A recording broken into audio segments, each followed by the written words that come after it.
ప్రభు నుండి నాకు అత్యంత మిక్కిలి ప్రియమైనటువంటి దేవుని బిడ్డలారా, ధర్మశాస్త్ర కోవిదుడు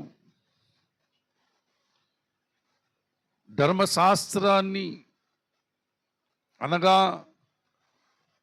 పంచకాండములను ఆదికాండము, నిర్గమకాండము, లేవియాకాండము, సంఖ్యాకాండము, ఈ 4 కాండాలు వెరిసి ద్వితీయోపదేశ కాండం రెండవసారి ఉపదేశించినటువంటి కాండము ద్వితీయోపదేశ కాండం. 5 గ్రంథాలలో ఉన్నటువంటి ప్రతి సంగతిని కూడా అవపోసన పట్టినటువంటి వాడు దేవుని ధర్మశాస్త్రము కొరకు గొప్ప గురువైనటువంటి గమలియేలు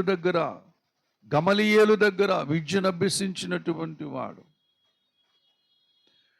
ఆ రోజుల్లో గమలియేలు సామాన్యమైన వాడు కాదు.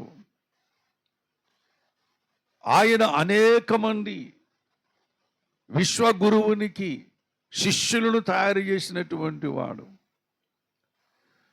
విశ్వగురువుకి శిష్యులను తయారు చేసినటువంటి వాడు.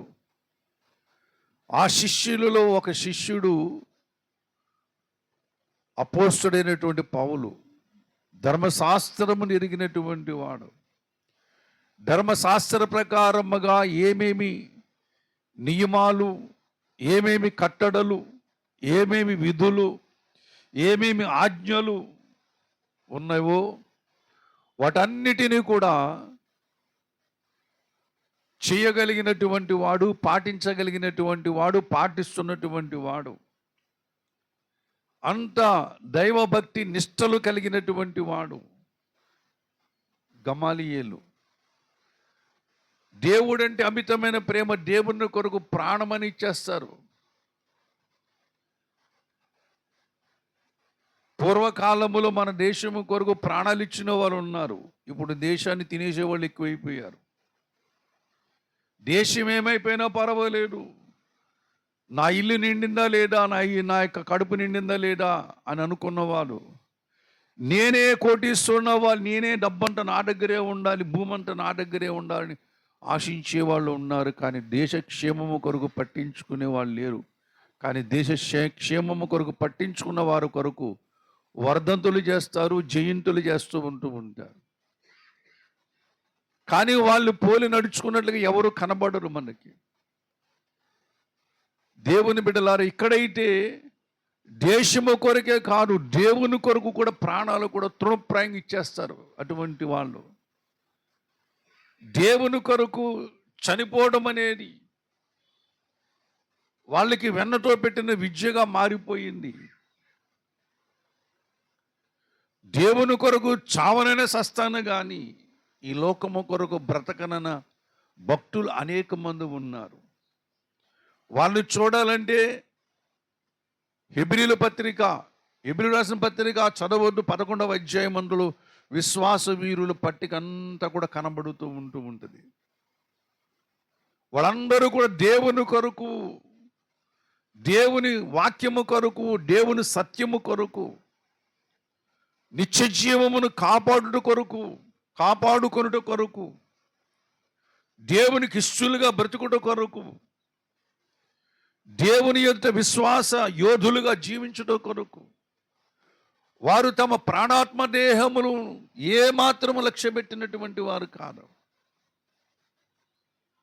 ఈనాడు భక్తి చేస్తున్నా, ఈనాడు సమాజములో దేవుని పేరు చెప్పుకుని ఏ కార్యక్రమాలు చేస్తున్నా ఒకదానికి జానడు పొట్ట నింపుకోవడానికి, బాగా సంపాదించుకోవడానికి దేవుని దగ్గర కంటే వస్తూ ఉంటున్నారు. అంటే దేవుడు అంటే అన్నీ ఇచ్చేవాడు, దేవుడు అన్నీ సమకూర్చేవాడు, దేవుడు కాపాడేవాడు, దేవుడు ఆశీర్వదించేవాడు, దేవుడు మేలు చేసేవాడు, దేవుడు స్వస్థపరిచేవాడు అని అక్కడి వరకే వస్తూ ఆ గోడ దగ్గరకు వచ్చి ఆగిపోతూ ఉంటున్నారు. కానీ అదే పౌలు ధర్మశాస్త్రమును కొరకు తన ప్రాణాన్ని కూడా పెట్టడానికి ఇష్టపడిన పౌలు ఈ ధర్మశాస్త్రానికి విరోధంగా నడుస్తున్న ఎవరినైనా చంపేయాలి, ఎవరినైనా సరే జైల్లో పెట్టాలి అని కంకణము కట్టుకున్నటువంటి పౌలు తన యొక్క విశ్వాస ప్రయాణ జీవిత పరంపరలలో ఒక అద్భుతమైన సంగతిని ఎఫెసీ సంఘానికి తెలియజేస్తూ ఉంటున్నాడు. చాలా మందికి సువార్త ప్రకటించుకుంటూ వెళ్తున్నాడు. చాలా మందికి దేవుడు ఎవరో వివరించుకుంటూ వెళ్తూ ఉంటున్నాడు. చాలా మందికి దేవుని యొక్క వాక్య సారాంశమును చెబుతూ ఉంటున్నాడు. ఏమిటి వాక్య సారాంశం అంటే,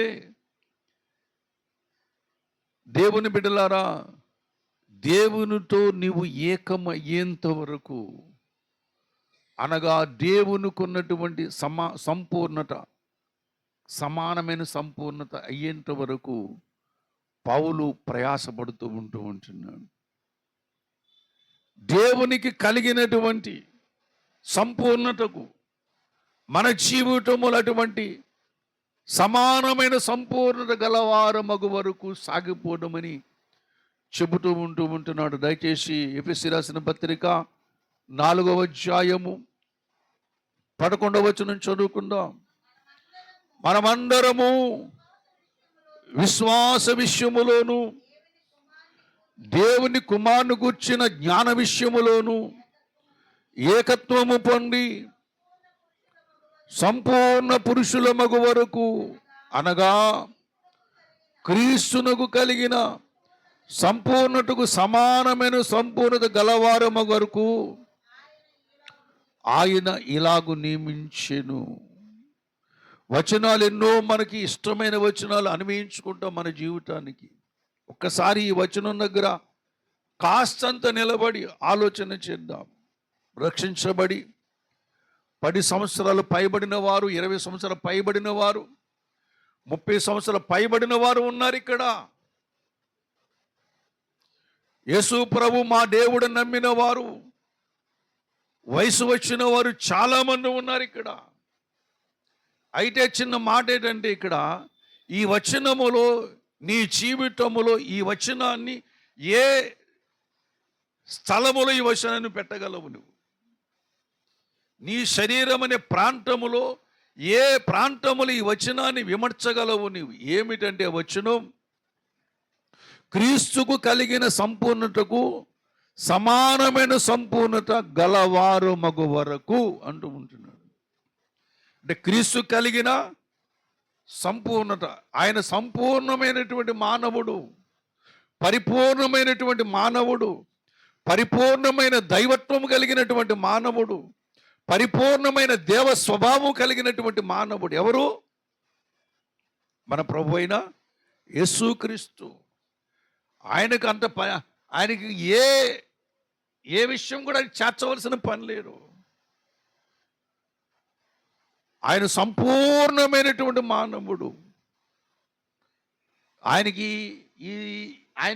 ఈ యొక్క లక్షణం ఉంటే బాగుండు, లేకపోతే ఆయనకి బుద్ధి ఉంటే బాగుండు, లేకపోతే ఆయన పని చేస్తే బాగుండును, ఆయన ఇలాగుంటే బాగుండును, అలాగుంటే బాగుండు చెప్పడానికి అవకాశం లేదు, ఎవరికి అవకాశం లేదు. అందుకునే అన్నాడు ఆయన తండ్రి అన్నాడు కుమారుని అద్వితీయ సత్యదేవ అని పిలుస్తూ ఉంటున్నాడు. ఏమని పిలుస్తున్నాడు? అద్వితీయ సత్యదేవ అని. అద్వితీయుడు అంటే అర్థం ఏంటి? ద్వితీయం లేనటువంటి వాడు, అంటే రెండో వాడు లేనటువంటి వాడు. ఇక ఆయనకు సాటి. ఎవరికి? దేవునికి దేవుడే సాటి, ఆయనే సాటి అని చెబుతూ అద్వితీయుడు అని పిలుస్తూ ఉంటున్నాడు. దేవుని బిడ్డలారా, దేవుడు కూడా నిన్ను కూడా నన్ను కూడా మనందరినీ కూడా అటువంటి సంపూర్ణతలోనికి నడిపించాలని ప్రయాసపడుతున్నాడు. అందుకొరకే లేఖనాలు మనకి ఇచ్చాడు. హల్లెలూయా. బైబిల్ గ్రంథాన్ని ఎందుకు ఇచ్చాడు? కొనుక్కుని ఇంటిపెట్లో దాచుకోమని కాదు. బైబిల్ని ఏం చేయాలంటే, దేవుని బిడ్డలారా, సంవత్సరానికి ఒకసారి బైబిల్ మార్చేయాలి.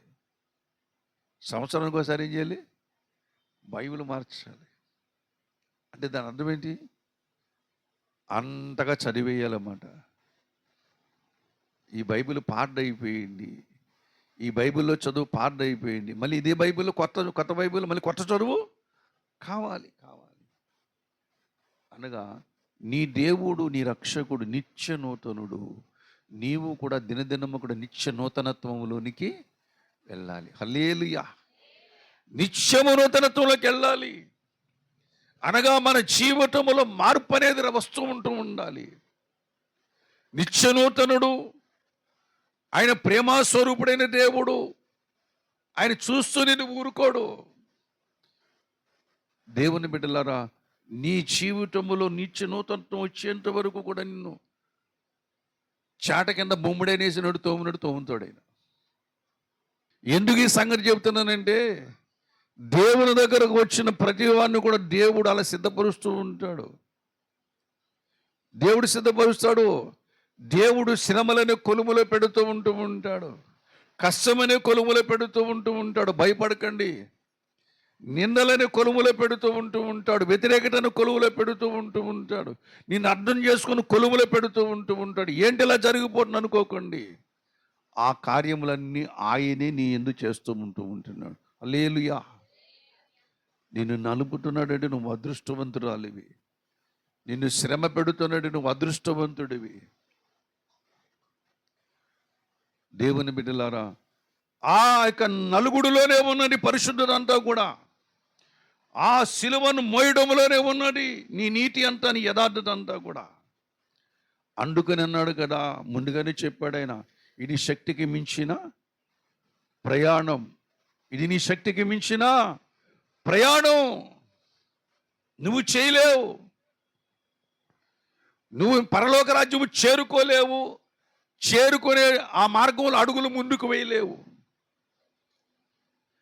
యుగయుగాలు ఉండే రాజ్యములోనికి నువ్వు ప్రవేశించలేవు. ప్రవేశించడానికి ఈ భూమి మీద ఏ కార్యం చేసినా సరే ఆ పరలోకమే నిన్ను కక్కి పారవేస్తూ ఉంటుంది, బయటికి గెంటేస్తూ ఉంటుంది. కాబట్టి ఆ దేవుని యొక్క కార్యములలో దేవుడు నిన్ను శ్రమ పెడుతున్న కొలది నువ్వు అదృష్టవంతుడివే, నువ్వు ధనవంతుడివే, నువ్వు భాగ్యవంతుడివే. ప్రకటన గ్రంథంలో చెబుతూ ఉంటాడు, పలానా సంఘానికి ఎలా చెప్పండి, నీ శ్రమను ఎరుగుదును, నీ దరిద్రతను ఎరుగుదును, నీ క్రియలు ఎరుగుదును, నువ్వెంత శ్రమ పడుతున్నావు ఎరుగుదును అని మాట్లాడుతూ ఉంటాడు కొన్ని సంఘాలతో. మరి ఆ శ్రమలు ఎందుకు వచ్చిన సంఘానికి, ఆ కష్టం ఎందుకు వచ్చిన సంఘానికి, ఆ కష్టము ఆ శ్రమ ఎందుకు వస్తూ ఉంటున్నదంటే, ఆ సంఘమును ప్రభునందు ప్రేమైనటువంటి వాళ్ళ ఒక నక్షత్రం వలె చేయడానికి ఆ మనిషి జీవితం, ఆ సంఘములో దేవుడు కొన్ని అనుమతిస్తూ ఉంటున్నాడు. అదే సిలువ. అదే ఏంటి? సిలువ. దాన్ని ఏం చేయాలి? ఆ సిలువ నాకు వద్దు బాబు అని చెప్పేసి విడిచిపెడదామా? విడిచిపెడితే నీకు బహుమానం అక్కడ దొరకదు కదా. ఆ సిలువను మనం ఏం చేయాలి? మోయాలంటే. అందుకుని యేసుప్రభువు వారు చెబుతూ ఉంటున్నాడు, ఎవడైనా నన్ను వెంబడింప గోరిని ఎడల ప్రతిదినము కూడా సిలువనెత్తుకొని నన్ను వెంబడింపవలనని చెప్పేసి మాట్లాడుతూ ఉంటున్నాడు. ప్రభునందు నాకు అత్యంత మిక్కిలి ప్రియమైనటువంటి దేవుని బిడ్డలారా, దేవుడు ఎందుకు శ్రమ పెడుతున్నాడు? ఎందుకు పెడుతున్నాడు? నీ మేలు కోరి. హల్లెలూయా. ఎందుకు పెడుతున్నాడు? ఎందుకు కష్టం వచ్చింది? కష్టపడినప్పుడే అద్భుతాలు మనం చూడగలుగుతూ ఉంటాం. అద్భుతాలు సుఖములో రావు, అద్భుతాలు అన్నీ ఉన్నప్పుడు రావు. దేవుని అద్భుతాలు కష్టములోనే మనం ఫలించాలని దేవుడు కోరుతున్నాడు. ఎందుకంటే ఆ కష్టములోనే, ఆ కొలిమిలోనే పరిశుద్ధులు తయారవుతూ ఉంటారు. హల్లెలూయా. దేవుడు ఎవరిని బాధ పెట్టాడు? మన పిల్లల్ని ఎవరిని బాధ పెడతామా? ఏమండి, కొంతమంది తల్లిదండ్రులు పిల్లల కొరకు ఎలా పిల్లల్ని చాలా అపురూపంగా చూసుకుంటూ ఉంటారు. నా పిల్లలు ఏ కష్టపడకూడదు, నా భార్య ఎవరు కష్టపడకూడదు, వాళ్ళ కష్టాలు నేనే పడాలని చెప్పేసి అన్న ఉత్తమమైన తల్లిదండ్రులు కూడా ఉన్నారు. ఒక తండ్రికి ఒక తల్లికి ఇటువంటి ఆలోచన వస్తే, విశ్వచక్రవర్తి అయినటువంటి దేవునికి నీకున్న బోడి ఆలోచన నీకు రాదా? వస్తుందా రాదా? వస్తూ ఉంటుంది. ఈ సంగతి మనకు తెలియక దేవుడు నన్ను శ్రమ పెట్టాడు, దేవుడు నాకు కీడు తెప్పించాడు, నన్నే పట్టుకున్నాడు దేవుడు అని మనం అనుకుంటూ ఉంటాం. యోబు కూడా అలాగ అనుకున్నాడు. యోబునంట మెడ పీకెలా పట్టుకున్నాడంట. యోబుని ఏం చేశాడంట, మెడ మీద పీకెలా పట్టుకుని చేతి ఇలా విదిలించి అవతలికి సిరిపాడేశాడట. విదిలించాడంట, చెప్తున్నాడు యోబు గ్రంథంలో. కానీ దేవుని మనసు ఎటువంటిది? నిజంగా శ్రమల పాలవ్వాలని దేవుడు శ్రమ పంపించాడా మనకి? లేకపోతే మనమంటే దేవునికి ఇష్టం లేదని శ్రమ పంపించాడా? శ్రమలోని పరిశుద్ధులు తయారవుతూ ఉంటారు. హల్లెలూయా. 80 సంవత్సరాలు చిన్నప్పటి నుంచి దేవుని ఎరిగినటువంటి వాడు ఎవరు? చిన్నప్పటి నుంచి దేవుని అమ్మ ఉగ్గుపాలుతోనే దేవుని ఎరిగినటువంటి వాడు, దేవుని కొరకు ప్రయాసపడినటువంటి వాడు, దేవుని కొరకు, దేవుని నామము కొరకు, దేవుని యొక్క రాజ్యము కొరకు ప్రయాసపడినటువంటి వాడు, ఎంతో భక్తిపరుడు, సకల శాస్త్రములు చదివినటువంటి వాడు. 80 సంవత్సరాలు వస్తేనే కానీ దర్శనం దొరకలేదు ఆయనకి. మోషేకు ఎన్ని సంవత్సరాల దర్శనం దొరికింది? 80 సంవత్సరాలు వచ్చిన తర్వాత 40 సంవత్సరాలు కఠిన సమస్యలు అనుభవించాడు. రాజుగా ఉండవలసి ఏలబడిచే ఐగుప్తు దేశాన్ని, సామ్రాజ్యాన్ని ఏలవలసినటువంటి వాడు కఠినమైన దాస్యమును మరి అనుభవించాడు 40 సంవత్సరాలు. గొర్రెలు కాసుకుంటూ కొండలంట గొర్రెలు కాస్తూ ఉంటున్నాడు. గొర్రెలు కాసేవాళ్ళు పాదాలు ఎప్పుడైనా చూశారు మీరు? ఎలా ఉంటాయి? మనకలాగా చక్కగా అందమైనటువంటి పాదాలు, పరమగీతంలో ఉన్న పాదాలలాగా ఉంటాయా? పరమగీత కానీ ఎలా ఉన్నాడు? రాజకుమార పుత్రిక నీ పాదరక్షలతో ఎంత అందంగా నడుస్తున్నావు. అలా ఉంటాయా పాదాలు? గొర్రెలు కాపర్ల పాదాలు? దేవుని బిడ్డలారా, అంత కఠినమైనటువంటి పరిస్థితులు గుండా వెళుతున్నప్పుడు కూడా దేవుని విడిచిపెట్టలేడు. ఎవరు? మోషే. అక్కడ దొరికింది ఆ సినాయి పర్వతం మీద, ఆ పర్వతం మీద దేవుని దర్శనము దొరికింది. హల్లెలూయా. ఎంత శ్రమ పడితే అది దొరికింది. మరి ఎందుకు? మరి దేవుడు మోషేను హృదయపూర్వకంగానే శ్రమ పెట్టాడా? దేవుడు మోషేను ఇష్టపూర్వకంగానే శ్రమ పెట్టాడా? కాదు కాదు. దేవుని రాజ్యములో గొప్ప నాయకత్వానికి మోషేను ఏం చేస్తున్నాడు? దేవుడు సిద్ధపరుస్తూ ఉంటున్నాడు. కింద నుంచి సిద్ధపరుస్తూ ఉంటున్నాడు. అంచెలంచెలకు ఎదుక్కుంటూ వస్తూ ఉంటున్నాడు. కానీ దేవుని గురించి ఒక మాట రాయబడి ఉంది. విలాప వాక్యములు చూడండి. విలాప వాక్యములో ప్రభునందు ప్రియమైనటువంటి వాళ్ళరా, ఆ మాటను మీకు నేను జ్ఞాపకం చేస్తూ ఉంటాను. 3వ అధ్యాయము 33వ వచనం చదువుకుందాం. హృదయపూర్వకముగా ఆయన నరులకు విచారమునైనను బాధనైనను కలుగొచ్చేయడు. దేవుని మనసు ఏంటో తెలుసుకోండి ప్రభునందు ప్రియమైన వాళ్ళరా. దేవుడు హృదయపూర్వకముగా బాధనైనా విచారమనైనా కలుగొచ్చేయు. ఈ రెండు మన మధ్యలాగా ఉంటే, మన పక్కన అక్క చెల్లెలాగా ఉంటాయి మాట. ఒక అక్క పేరు ఏం పేరు? బాధ. ఇంకో అక్క పేరు ఏం పేరు? చెల్లి. ఈ బంధుత్వాన్ని పోగొట్టుకోగలమా? ఏమండి? ఈ బంధుత్వాన్ని పోగొట్టుకోగలమా? పోగొట్టుకోలేము. కానీ ఈ రెండు కూడా మన ఎప్పుడు కూడా ఈరోజు సంతోషంగా ఉన్న మరుసటి క్షణంలో మనకేమొస్తుంది? బాధ వస్తుంది. తర్వాత ఏమొస్తుంది? ఎవరినన్ను చూసేవానికి వాళ్ళని చూసి విచారం వస్తూ ఉంటుంది. చదువుకున్న కాలం అంతా చదువును విడిచిపెట్టేసి తర్వాత నీ దగ్గరికి ఏమైనా మంచిగా చదువుకున్నవాడు వచ్చాడు అనుకోండి, అప్పుడు ఏమనుకుంటావు? అరే నేను అలాగే ఎందుకు చదువుకోలేదు, నేను ఎందుకు అలాగా సమయాన్ని పాడు చేసుకున్నాను అని విచారిస్తూ, ఆ విచారం వల్ల నీకు ప్రయోజనం ఏమైనా ఉందా అంటే ఏమీ లేదు. ఇంక చేయలేదేమీ కూడా. టైం అయిపోయింది. ఇప్పుడు మరలా నేను 1వ తరగతిలోకి వెళ్తానంటే ఎవరైనా జాయిన్ చేసుకుంటారు? నన్ను ఎవరు జాయిన్ చేసుకోరు. కానీ 10th క్లాస్లో జాయిన్ చేయకుండా జాయిన్ అవనివ్వరు. ప్రభునందు ఆ టైం అయిపోయింది. విచారం వస్తుంది. ప్రతి విచారం ఎందుకంటే గత కాలంలో జరిగిన వాటి సంగతులు జ్ఞాపకం చేసుకోవడం విచారం అంటే. దాని గురించి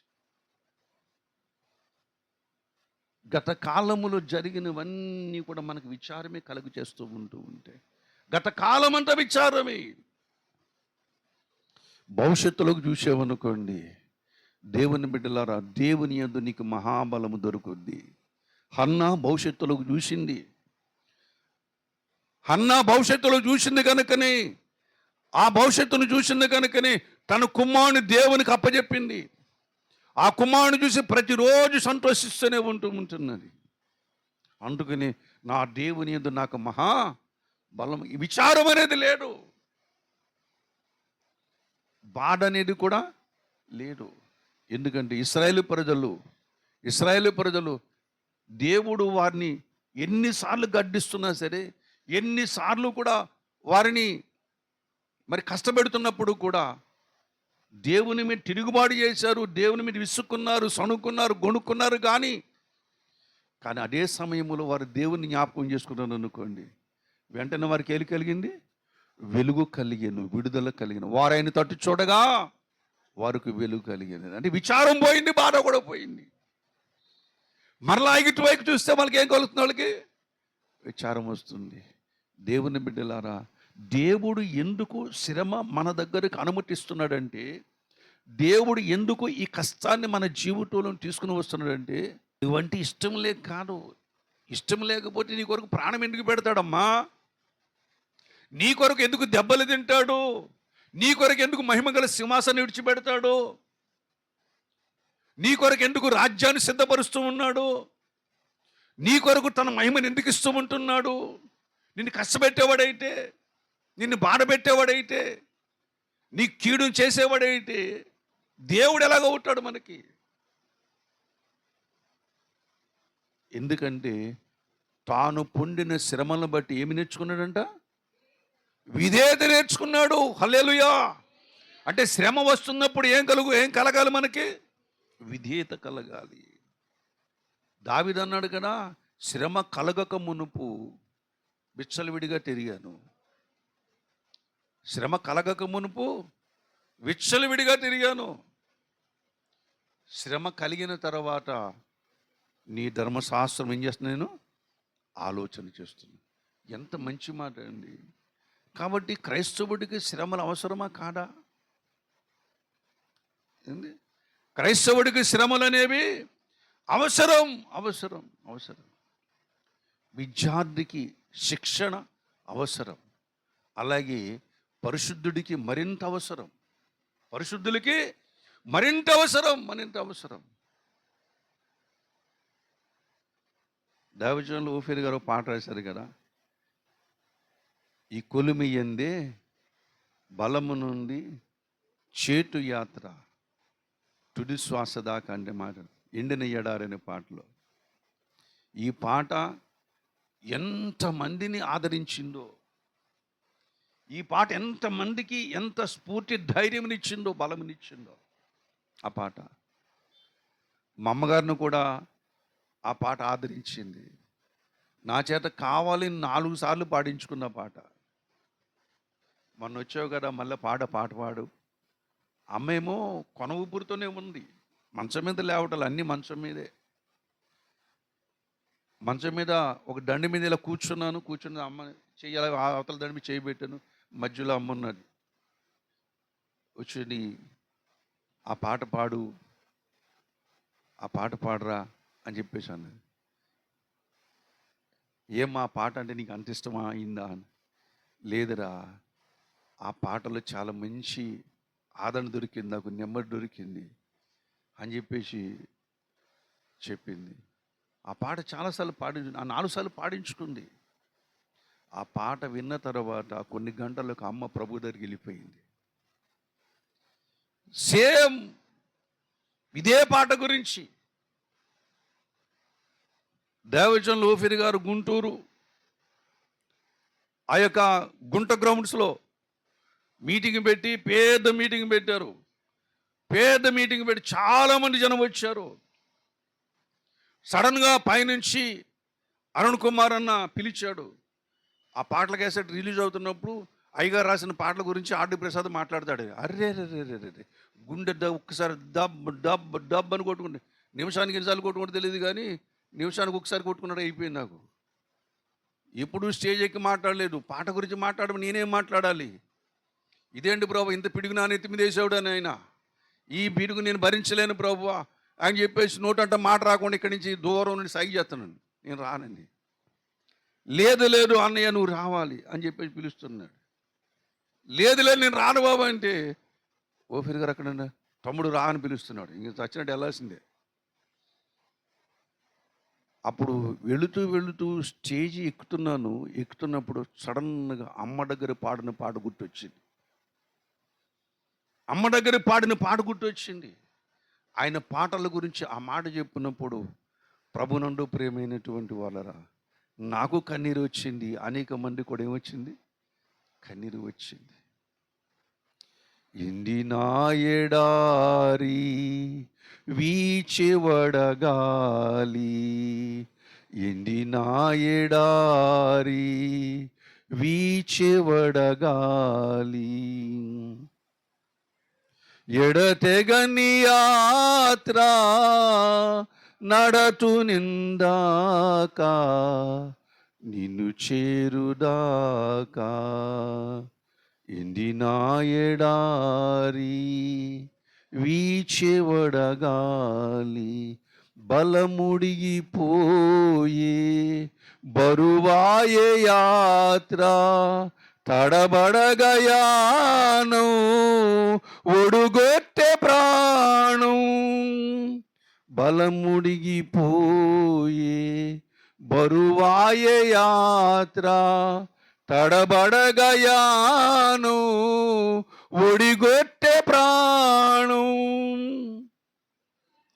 ఈ కొలిమియందే నమునుంది చేతు యాత్ర, నిన్ను చేరుదాకా, ఎండిన ఎడారి వీచెవడగాలి. కొర ప్రాణముతో ఉన్నటువంటి వ్యక్తుల దగ్గర పాట పాడితే మరింత పరిశుద్ధులు అవుతారండి. నేను అతిశయించి చెబుతూ ఉంటున్నాను ఏంటండి,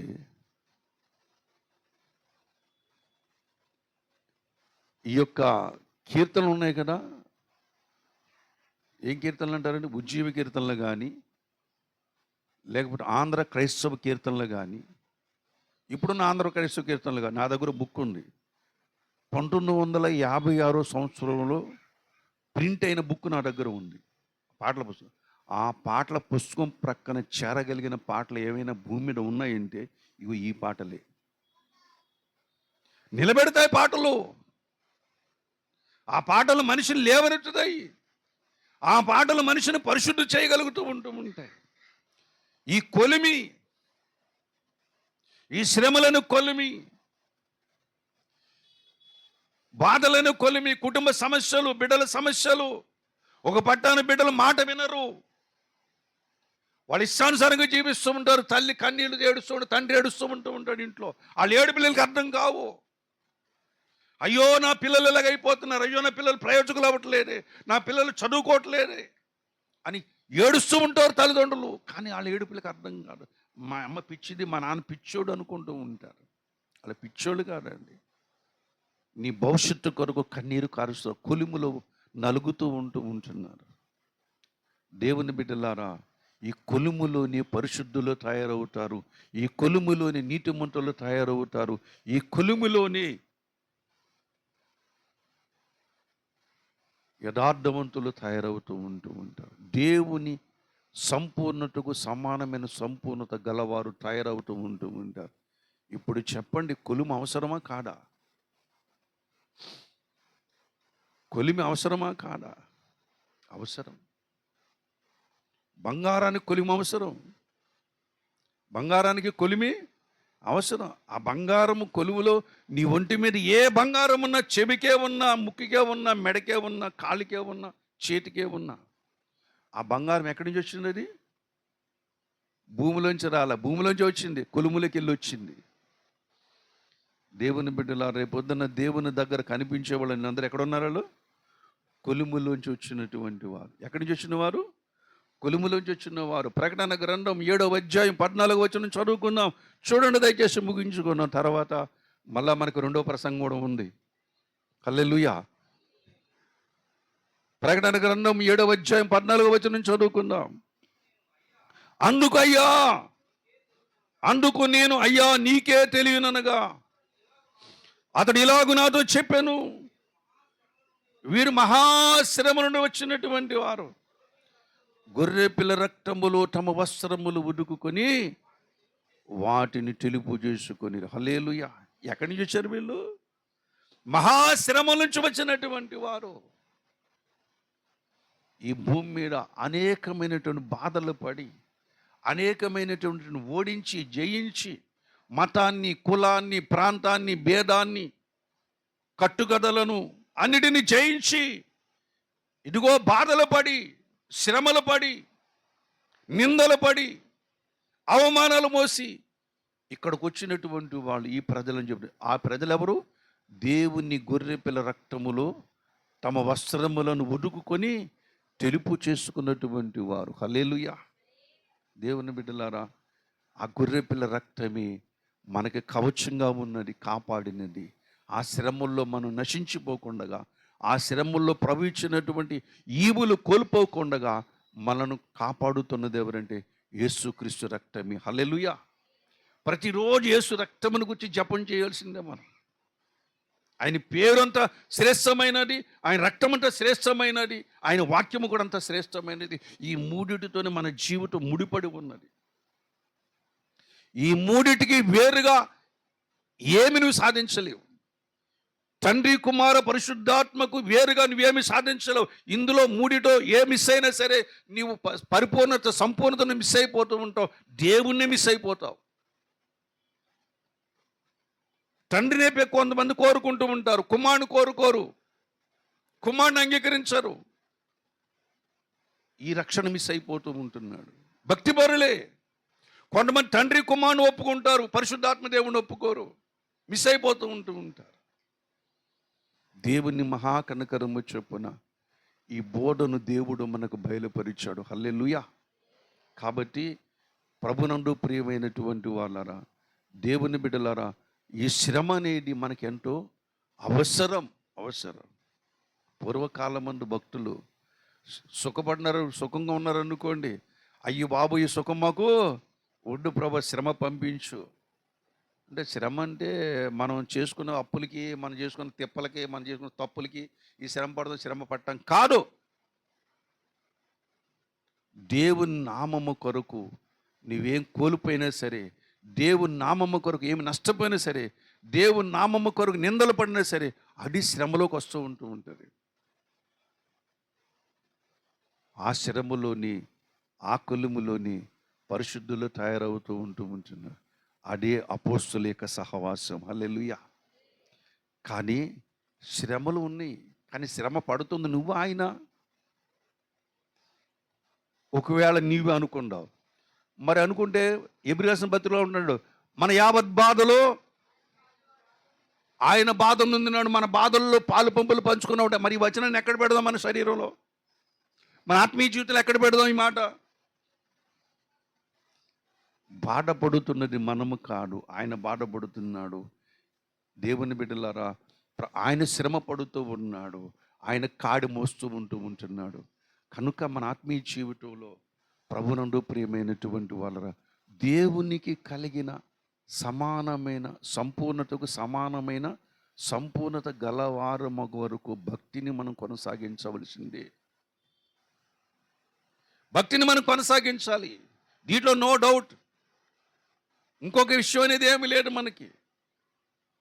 చచ్చినట్టు మెడ వంచి కాడి ఎత్తుకోవలసిందే. నీకు పరలోకం కావాలా, నిత్యజీవం కావాలా అంటే కాడెత్తుకోవలసిందే.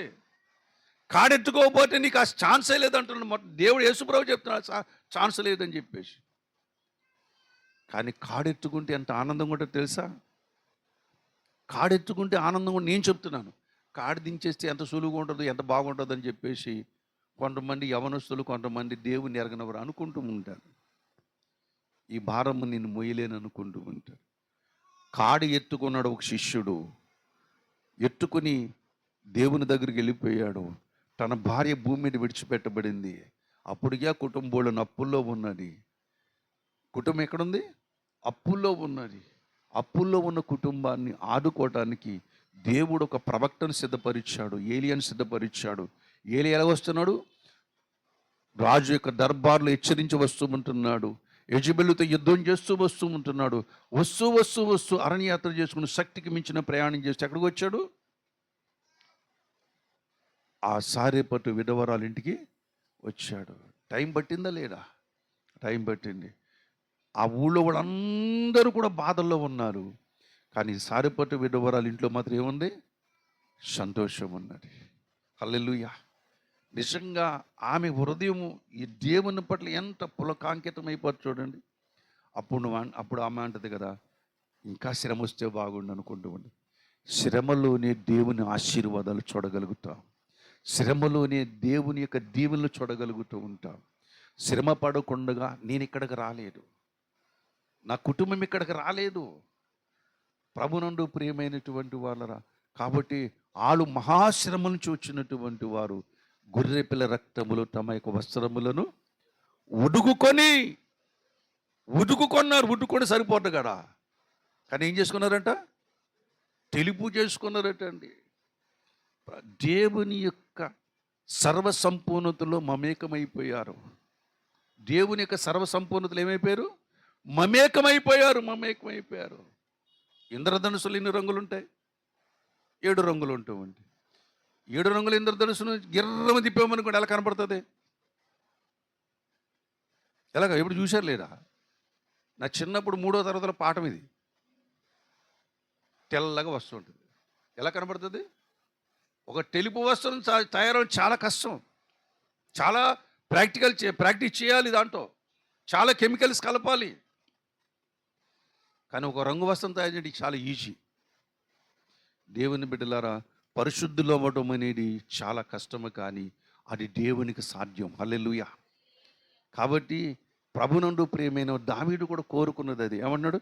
హిమము కంటే తెల్లగా నన్ను కడగడు. హిమమే తెల్లగా ఉంటుంది. మంచు ఎలా ఉంటుంది? నల్లగా ఉంటుంది, ఎర్రగా ఉంటుందా, పచ్చగా ఉంటుందా? ఏంది? మా మనవరాలు చెప్పాలి. హిమము, మంచు, వైట్. ఏంటి? వైట్ కంటే ఇంకా వైట్గా కడగమంటాడు. ఇంకా అంతకన్నా వైట్ ఏముంటుంది? తెలియదు మనకి. ఆ తెలిపేంటో మనకి అక్కడికి వెళ్ళిన తెలియాలి. కొన్ని విషయాలు మనకు తెలియదు. నిజమైన వెలుగు అన్నాడు. మరి ఈ వెలుగు ఏంటిది? దీన్ని వెలుగు అనాలా, లేకపోతే ఇంకోటి అనాలా? నిజమైన వెలుగు ఉన్నదన్నాడు. ఆ నిజమైన వెలుగు ఎలా ఉంటుంది మనకు తెలియదు. నిన్న మా అల్లుడు గారు నేను మాట్లాడుకుంటూ ఉంటున్నాం. బంగారం కొరకు ఎదురు చూస్తాం. బంగారు రోడ్ల మీద నడాలని ఎదురు చూస్తాం. ఏంది? బంగారు రోడ్లు అయ్యి కాదు. ఈ భూమి మీద శ్రేష్టమైనది బంగారం కనుక దేవుడికి అర్థం కావడానికి ఆ మాట చెబుతూ ఉన్నా. బంగారం కంటే మించిన, ప్లాటినం కంటే మించిన రోడ్లు అక్కడ ఉన్నాయి. ప్రభునందు ప్రేమ అటువంటి ఎన్నో ఉన్నాయి. అక్కడ కొరకు, ఆ జీవితం కొరకు దేవుడు ఈ భూమి మీద మనల్ని సిద్ధపరుస్తూ ఉంటాడు. రక్షించబడినటువంటి వాడు, విశ్వాసి అయినటువంటి వాడు, పరిశుద్ధులుగా ఉండడానికి పిలువబడినటువంటి వారు, దేవుని బిడ్డలారా, దేవుని చేత ఏర్పాటు చేయబడినటువంటి వారు ముందున్న కర్తవ్యం ఏమిటంటే క్రీస్తు యేసు కలిగిన సమానమైన సంపూర్ణత. మనము దేవునికి విధేయులమైపోతే, దేవునికి మనము వాక్యానికి లోబడినట్లయితే, యోబు అంటూ ఉంటాడు, యోబును పీక పట్టుకుని విదిలించిన వాడు, నలిపినటువంటి వాడు, ఏండి పిండిగా నలిపినటువంటి వాడు యోబు అంటూ ఉంటాడు, ఆయన నన్ను తనకిష్టమైనట్లుగా నలుపునుగాక అంటూ ఉంటాడు. నలుగుడు సనుగుడు భరించలేము. నలుగుడు అంటే చాలా కష్టమండి. దీని చచ్చిపోవడం మంచిది అనిపిస్తుంది. కానీ యోబు ఏమంటున్నాడు? తనకిష్టం వచ్చిన నన్ను నలుపునుగాక. ఆఖరిని ఎలాగున్నాడు? ఆ దేశములో యోబు అంత గొప్పవాడు ఎవడు కూడా లేడు. యోబు పిల్లలంత సౌందర్యము కలిగిన వారు కూడా ఎవరు కూడా లేరటండి. ఎంత గొప్ప ఆధిక్యత చూడండి. పడితే పడ్డాను కానీ శ్రమలు గొప్ప ఫలితం వచ్చింది. హల్లెలూయా. అంటే పడితే పడ్డాను కానీ, ఇన్ని శ్రమలు పడ్డాను, నేను కష్టాలు పడ్డాను, ఫలితే పడ్డాను కానీ చివరాఖరి జీవితంలో గొప్ప ఆశీర్వాదం దేవుని దొరికిందని చెప్పేసి ఎంత సంతోషించుంటాడండి యోబు. ప్రభునందు ప్రేమైన వాళ్ళు నీవు నేను కూడా ఆ పరిశుద్ధత కొరకు ప్రయాసపడాలి. అందుకొరకు వాక్యం, అందుకొరకు ప్రార్థన, అందుకొరకు భక్తి, అందుకొరకు సహవాసం. సహవాసం లేకపోతే చెడిపోతాం. ప్రార్థన లేకపోతే దేవునికి నీకు సంబంధం చెడిపోద్ది. భక్తి లేకపోతే ప్రభునందు ప్రేమైనటువంటి వాళ్ళ విశ్వాసాన్ని కోల్పోతాం. విశ్వాసాన్ని కోల్పోయినట్లయితే లోకములో ఉన్నవారి కంటే మరింత భ్రష్టులం అవుతాం. నువ్వు అలా ఉండకూడదని దేవుడు సహవాసం ఇచ్చాడు, సంఘం ఇచ్చాడు, భక్తినిచ్చాడు, ప్రభునందు ప్రియమైన వాళ్ళ ప్రార్థన అనేది ఇచ్చాడు. కాబట్టి ఈ వీటి చేత దేవుని కలిగిన సమానమైన సంపన్నతలోనికి వెళతాం. నిన్ను కష్టపెట్టడం మనకి ఇష్టం లేదు. నువ్వు కష్టపడినా సరే ఒక చక్కటి కుమార్తెగా, ఒక చక్కటి కుమారుడుగా దేవుని ఎదుట నిలబడాలని దేవుడు కోరుకుని నీకు విద్యాబుద్ధులు నేర్పుతున్నాడు ఆయన. నేర్చుకుందాం, ధన్యులమవుదాం, సమృద్ధికి వెళదాం. దానికి మూలం ఏంటంటే ప్రభు యొక్క శరీరము, ప్రభు యొక్క రక్తము. ఈ ఆశీర్వాదాలకు అన్నీ రావడానికి కారణం ఏంటో తెలుసా? సిలువే. ఈ సంపద రావడానికి కారణం ఎవరు? ప్రారంభం ఎవరు? సిలువే. మన జీవితంలో ఏదైనా గొప్ప కార్యం జరిగిందని అక్కడ జరిగిందని కూడా ఎక్కడ రావాలి? మనం సిలువ దగ్గర రావాలి. అందుకని ఎప్పుడూ కూడా మన మూలాలు మర్చిపోకూడదు. హల్లెలూయా. ఇప్పటికీ యూదులు ఏ దేశంలో ఉన్నా సరే, గుంటూరు దగ్గర కూడా ఉన్నారు, తాడేపల్లిగూడెం దగ్గర ఉన్నారు, వాళ్ళు ఎక్కడ ఉన్నా సరే ఇప్పుడు అంటారు మా దేశం ఇది కాదు, పాలస్తీనా దేశం, ఇజ్రాయెల్ దేశం, వెళ్ళిపోతాం అంటున్నారు. వాళ్ళ కొరకు గృహాలు కడుతున్నారు అక్కడ. వీళ్ళ కొరకు వాళ్ళకి గృహాలు కడుతున్నారు. అది అయిపోయినప్పుడే వాళ్ళకి కబురు వస్తుంది, వెళ్ళిపోతారు వీళ్ళు. దేవుని బిడ్డలారా, మన ఆశ కూడా అదే. మన ఆశ ఏంటి? ఇజ్రాయెల్ దేశం వెళ్దామని కాదు, పరమ కణాను చేరుకోవాలి. హల్లెలూయా. ఎక్కడ చేరుకోవాలి?